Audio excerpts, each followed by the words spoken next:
సిద్దిపేటలో నిర్వహించిన youth parliament ఆకట్టుకుంది. ప్రజాపాలన ప్రగతి ప్రణాళికలో భాగంగా బుధవారం స్థానిక ఇండోర్ స్టేడియంలో ఈ కార్యక్రమాన్ని చేపట్టారు. జిల్లా యువజన క్రీడా వ్యవహారాల అధికారి, జిల్లా విద్యాధికారి ఎల్లంకి శ్రీనివాసరెడ్డి ముఖ్య అతిథిగా హాజరయ్యారు. కార్యక్రమ నిర్వహణ, శిక్షణ సహకారకర్తగా జిల్లా సాంఘిక శాస్త్ర ఉపాధ్యాయుల ఫోరం వ్యవహరించింది. పార్లమెంట్ సమావేశాల తరహాలోనే 0 ఓవర్, క్వశ్చన్ అవర్, బిల్లు ప్రవేశపెట్టే పద్ధతి, ఓటింగ్ వంటి అంశాలతో యూత్ పార్లమెంటు ఆద్యంతం ఆకట్టుకుంది.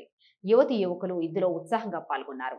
జిల్లా సాంఘిక శాస్త్ర ఉపాధ్యాయుల ఫోరం ప్రతినిధులు, గెజిటెడ్ ప్రధాన ఉపాధ్యాయులు, డిగ్రీ లెక్చరర్లు, ఉపాధ్యాయులు కార్యక్రమానికి హాజరయ్యారు. ప్రపంచంలో అతిపెద్ద ప్రజాస్వామ్య దేశం భారతదేశం. ప్రజాస్వామ్య ప్రక్రియలో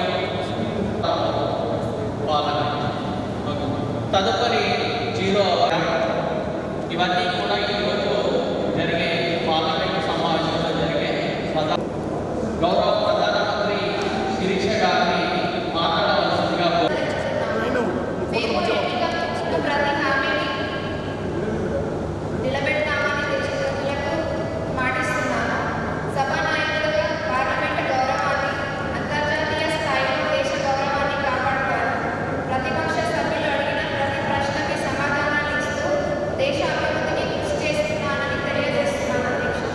ప్రస్తుత పార్లమెంట్లో మొదటి సెషన్ క్వశ్చన్ అవర్ అంటే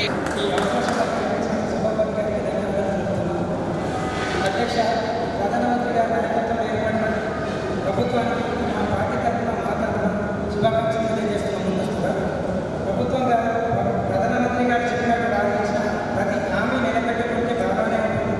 మన దేశంలో 50% పైగా యువత ఉన్నది.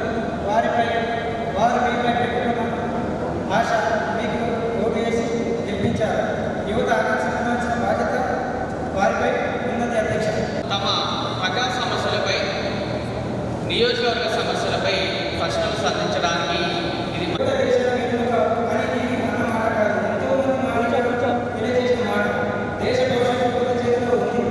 అలాంటి యువత యువకులను దేశ అభివృద్ధికి ఉపయోగపడే మానవ వనరులుగా తయారు చేయాల్సిన బాధ్యత ప్రభుత్వంపై ఉన్నది. అధ్యక్ష, స్కిల్ డెవలప్మెంట్ యాక్టివిటీస్ ఏవేవో చేస్తున్నారో తెలియజేయాల్సిన యువజన శాఖ మంత్రి కానీ కోరుతున్నాం. అధ్యక్ష,